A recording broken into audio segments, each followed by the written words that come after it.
ఓం నమో వెంకటేశాయ. ఈరోజు హిందూ సామ్రాజ్య దినోత్సవం.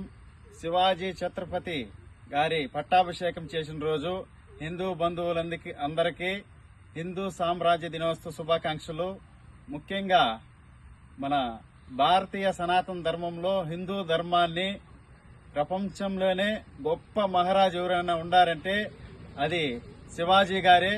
శివాజీ హిందూ ధర్మానికి, హిందువులకి అత్యంత విలువలతో కూడిన ధర్మాన్ని నేర్పించి హిందూ ధర్మం పట్ల అనేక మతాల ఆకర్షితులయ్యేడుగా అతన్ని రాజ్యం పరిపాలించాడు. అంతేకాకుండా ఇప్పుడున్న రాజకీయ నాయకులు ఏమంటే ఓట్ల కోసం అనేక అవస్థలు పడుతున్నారు.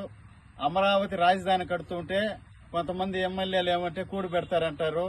కనీసం అవగాహన లేని ఎమ్మెల్యేలు కొంతమంది ప్రతిపక్షంలో దాపురించి ఉన్నారు. మాజీ ఎమ్మెల్యేలు దెయ్యాలు వేదాలన్నట్టు ఉండాలి వాళ్ళు మాట్లాడుతూ ఉంటే.